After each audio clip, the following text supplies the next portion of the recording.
So I don't know if you guys know, this is a little known fact. You know, you gotta be a real, Euro-friendly hood fan to know the deep lore. But I'm actually a musician. I'm trying to start a band. Today, I was auditioning a drummer and a bass player. I know the bass player. The bass player is one of my friends, and the drummer is, some new guy. I brought him in here, and like the dude was tweaking, bro. He was straight up tweaking. Are you sure he wasn't just really excited to be a part of your musical experience? We bought him a bass pedal, okay? And he's sitting there taking apart the bass pedal and reassembling it like over and over. So he's a musician and he's an engineer at the same time. I mean, it sounds like he's overqualified. You better get a hold of that guy right away. And he's like saying, I haven't had weed, man, in 5 hours, bro. Like, I'm freaking out.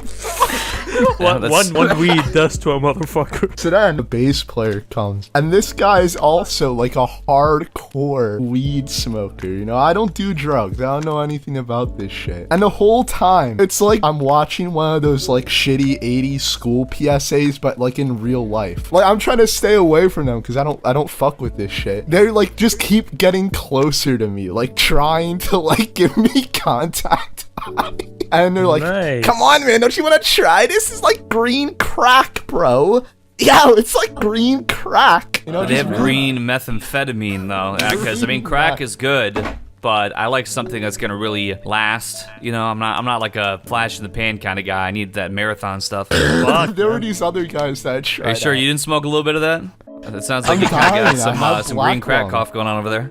You're on the pack watch right now. No, but speaking of crack, like a year ago, I was trying to join this other band down south from where I live. When I met them online, they're telling me, nah, we don't do drugs, bro. We don't do drugs. We don't do drugs. We're not about that party lifestyle. I go down there, and when I get there, nobody's at the house. That's strange. I knock on the door, I call them, I'm like, yo, what the fuck is going on? They tell me, yo, diddly diddly, dude, we're going to Philly to score some coke.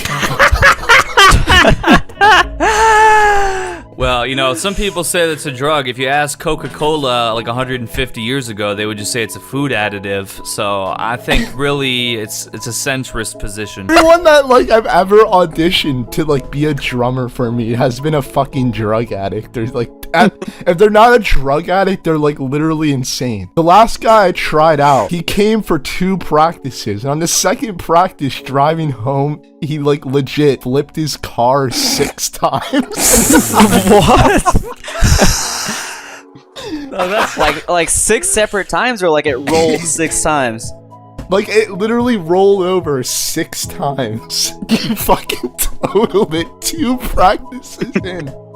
It sounds like he's pretty dedicated to me. I mean, to be honest, it's pretty hard to, cause like Tony Hawk, it took him a long time to get like 6 spins on skateboards. I think he's got something special. I'd go back and find him. We tried to get him back in the band. And so we had to start driving him. And this guy's listen. So this guy was half black. So the guy was half black, and he has a white girlfriend that he has like 2 kids with, but he hasn't seen the kids in years, and he's like trying to get back involved with her life and with the kids' life. And that's kind of base in a way, it's somewhat respectable, And so we're driving to my home for band practice, right? As we're driving, the guy's on the phone with his girlfriend, and he's like, I heard my son calling me Henry. You been having white chickens coming around? You fucking with white chickens? Oh my. Now remember, this guy's black, and he's in an interracial relationship with a white girl, and he's getting upset that while he was gone for like 3 years, that this chick was hooking up with a white guy.